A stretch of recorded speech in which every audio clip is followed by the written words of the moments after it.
ప్రజలందరూ బాగుండాలి. Start journey with smile. Be happy. పుట్టుపోయిన వేలు నొక్కి బటన్ నొక్కిన ప్రతి వ్యక్తికి, అది మగ కానీ ఆడ కానీ ముస్లిం కానీ హిందూ కానీ ఏ కులస్తుడు కానీ ఎవరైనా కానీ ఆ వ్యక్తి కోసం భరోసా ఇచ్చేవాడు జగన్మోహన్ రెడ్డి. అదే ఓటుని అవకాశంగా తీసుకొని అధికారంలో ఒక అవకాశం వచ్చేదానికి అవకాశంగా తీసుకొని అందరినీ అభివృద్ధి చేసేవాడు చంద్రబాబు నాయుడు. ఇది ఎవరు చెప్పనవసరం లేదు, ప్రతి ఒక్కరు ఆలోచిస్తే అర్థం. చెప్పిన తర్వాత గ్రామ సంస్థ చంద్రబాబు నాయుడు వచ్చాడు, హైటెక్ సిటీ కట్టాను, ఫోను నేనే తెచ్చాను, ఇంటర్నెట్ నేనే తెచ్చాను, ప్రతి ఒక్కటి నేనే తెచ్చాను అన్నాడు. నువ్వు తెచ్చావు, ప్రతి ఒక్కటి తెచ్చానంటున్నావు, కానీ దానివల్ల ఎవరికి మేలు జరిగింది? మొట్టమొదటిగా హైటెక్ సిటీకి హైదరాబాద్లో కట్టి దాని చుట్టూ ఉన్న భూములు మీరు ఊహించలేదు, ఎకరానికి 100 కోట్ల పైన గవర్నమెంట్ వేలం పాటేస్తే హైటెక్ సిటీకి ఒక 10 కిలోమీటర్ల దూరం ఉండే పొలం కూడా ఈరోజు 100 కోట్ల పైన పోయింది. అటువంటి హైటెక్ సిటీ చుట్టూ ఉన్న భూములు నీ చుట్టూ ఉన్న కోటరీకి ఇచ్చావా లేదా? జైవేరికి ఎంతెంత భూములు ఇచ్చావు, మైహోమానికి ఎంతెంత భూములు ఇచ్చావు. అదే అమరావతి కట్టాలనుకున్నావు.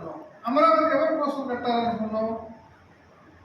నీ క్వార్టరీ, నీకెవరో క్వార్టరీ ఉన్నారో వాళ్ళకి అమరావతి చుట్టూ భూములు అతి కొద్ది ధరలో కొనిపించి అక్కడ గవర్నమెంట్ బిల్డింగ్లు కట్టించి అక్కడ గవర్నమెంట్ ఆఫీసులన్నీ అద్దెకి పెట్టాడు. ఈయన కట్టిన అమరావతిలో మటుకు బిల్డింగ్లు లేవు, చుట్టూ ఈయన క్వార్టరీ వాళ్ళ బిల్డింగ్లు ఉన్నాయి, అక్కడ గవర్నమెంట్ ఆఫీసులు ఉన్నాయి. ఒక్కొక్క దానికి నెలకు 9 లక్షలు, 10 లక్షలు, 20 లక్షలు అద్దెలు ఇచ్చుకుంటూ వాళ్ళని బాగుపరిచారు. అది చంద్రబాబు నాయుడు రాజకీయం. నేను కరెక్ట్ తప్పు ఆయన చేసేది అది. జగన్మోహన్ రెడ్డి గారు ఏంటంటే ఫ్యాన్ గుర్తు పైన ఓటేసినటువంటి వాడు, ఏ మారుమూల ప్రాంతంలో శ్రీకాకుళం అడవిల్లో ఉన్నా, నెల్లూరు జిల్లా మన పారోల్లో ఎక్కడో కొండ కింద పల్లెలో ఉన్నా వాళ్ళకి నేరుగా డబ్బు ఏ విధంగా చేరాలా అనే విధానం ఆలోచించాడు. వాళ్ళకి ఏమి చెయ్యాలా చేసేటా లేదా? డైరెక్ట్ టు బ్యాంక్ పథకం కింద మీకు వచ్చిందా, ఆయన చుట్టూ ఉండేవాళ్ళు సంపాదించారా? ఆలోచించుకోండి ఒకసారి. మనం మీరే కాదు, మీరు ఖచ్చితంగా వైఎస్ఆర్సీపీ ఫ్యాన్లు కాబట్టి ఇక్కడికి వచ్చారు, మీరు కూడా చెప్పాలి జనాన్ని. జగన్మోహన్ రెడ్డి నేరుగా ఒక ఓటర్కి ఇచ్చాడా లేదా? చంద్రబాబు నాయుడు ఇప్పుడు ఇచ్చాడు. ఆయన చెప్పింది అదే, నేను చేసిన పథకాలు చెప్తా. ఆయన 14 నుంచి 19 వరకు చేసిన పథకాలు చెప్పమనండి. ఎవరు ఎక్కువ పథకాలు పేద ప్రజలకు ఇచ్చారో వాళ్ళకి ఓట్లేయండి అని అన్నారు. ఈరోజు చంద్రబాబు నాయుడు ఈయన ఇచ్చిన పథకాలకే 0 ఎక్కువ పెట్టేసి ఏవైతే 5 సంవత్సరాలు అమ్మఒడి తక్కువ ఉన్నాడో, ఏవైతే 5 సంవత్సరాలు ఈ వాలంటీర్లు అందరూ చాలా ఘోరమైన పనులు చేస్తున్నారు, వీళ్ళని ఫస్ట్ అందరిని జైలు వేసి అనుకున్నాడు, వాళ్ళకి 10,000 ఇస్తాను. అమ్మఒడి ఎంతమంది పిల్లలు ఉన్నా అంతమందికి ఇస్తానని నువ్వు 5 సంవత్సరాలు విమర్శించినోడు ఈరోజు చెప్పు, నేను అమ్మఒడి తీసేస్తా, వాలంటీర్ వ్యవస్థ తీసేస్తా, రైతు భరోసా తీసేస్తా, రైతాంగమే వేస్ట్, కరెంట్ తీగల పైన రైతులకు ఉచిత కరెంట్ ఇస్తే కరెంట్ తీగల పైన గుడ్డాలు వారేసుకోవాలన్న నాయకుడు ఎవరు? మీ అందరూ కూర్చొని ఉంటుంది ఈ చంద్రబాబు నాయుడు. ఈరోజు రైతు భరోసా ఆయన ఇస్తాడంటే రైతుల పైన ఎక్కడ లేని ప్రేమ వచ్చిందంటే నిజమా? లేదు. అంతా ఎలక్షన్ కోసం జగన్మోహన్ రెడ్డి ఇచ్చే పథకాలు ఇస్తే శ్రీలంక అయిపోయిన ఆంధ్రప్రదేశ్ ఉన్నాడు, దానికి 2 చెప్తున్నాడు. అప్పుడు ఆంధ్రప్రదేశ్ ఏమంతా సుమాలియా అవుతుంది, తిండికి లేకపోతే.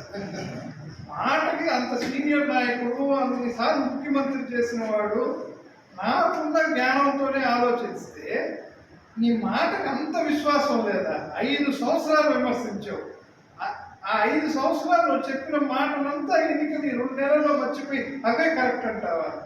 ఏంది ఇది? మరి ఇంత అన్యాయమా? ఈరోజు సోషల్ మీడియాలో జనం చూడటం లేదా? నువ్వు నీ పార్టీ తిట్లు, ఈ పథకాలని, స్కీముల్ని, వాలంటీర్లని, ఈ అమ్మఒడిల్ని, ఈ పెన్షన్లని మీ తిట్టిన మరి తిట్లు గుర్తులేవా? 2 నెలల్లో మారిపోయావా? మారితే 2 నెలల్లో అధికారం వచ్చి 2 నెలల్లో కూడా మళ్ళీ మారి. కాబట్టి దయచేసి అందరికీ చెప్పండి, చంద్రబాబు నాయుడిని మటుకు నమ్మొద్దు. మనమంతా జగన్మోహన్ రెడ్డి గారిని గెలిపించుకుంటే స్థానికంగా మీకు ఎటువంటి సమస్యలు వచ్చినా మా శక్తి ఉన్నంత వరకు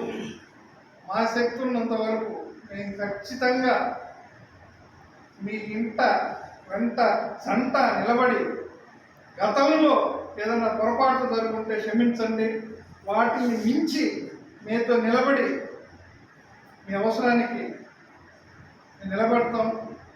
నేను కానీ, మా పార్టీ నాయకులు మస్తాన్ యాదవ్ గారు కానీ, రాంప్రసాద్ రెడ్డి గారు కానీ, పార్టీ కన్వీనర్ శ్రీనివాసరెడ్డి గారు కానీ, సదారెడ్డి గారు కానీ, మేమంతా ఒక ఎత్తు అయితే నాకు రామ్ కుమార్ రెడ్డి గారి పైన పూర్తి నమ్మకం ఉంది.